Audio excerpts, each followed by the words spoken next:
मराठवाड्यासाठी 12,000 कोटींच्या पॅकेजची घोषणा होण्याची शक्यता। औरंगाबादमध्ये आज मंत्रिमंडळाची बैठक। पूरग्रस्तांसाठी तातडीने मदत घोषित करा, धनंजय मुंडेंची मागणी।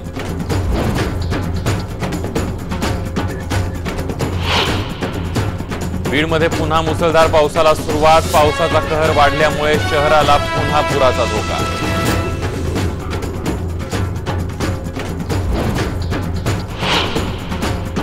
विष्णू सावरांच्या घरासमोरचा घेराव तब्बल 14.5 तासांनी उठला। सरकारच्या लेखी आश्वासनानंतर पालघरमधील आदिवासींचं आंदोलन अखेर मागे।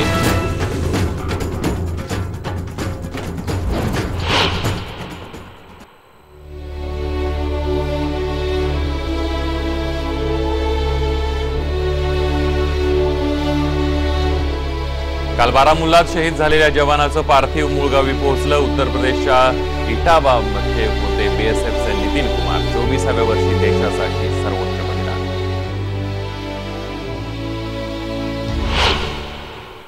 कल एक जवान मारा गया, 24 साल का लड़का, इटावा का लड़का, 24 साल का मार दिया गया गोली से। कौन जिम्मेदार है इसके लिए? हाँ तो कौन जिम्मेदार है पुरी साहब? हमने उसको फोर्स किया था कि फौज में जाओ।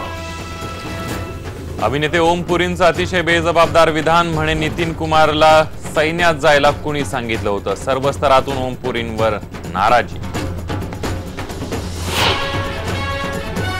आणि भारत न्यूझीलंड दरम्यानची तिसरी टेस्ट रद्द होण्याची शक्यता। दोन्ही बँकांनी आयसीसीआयची खाती गोठवल्याची शक्यता।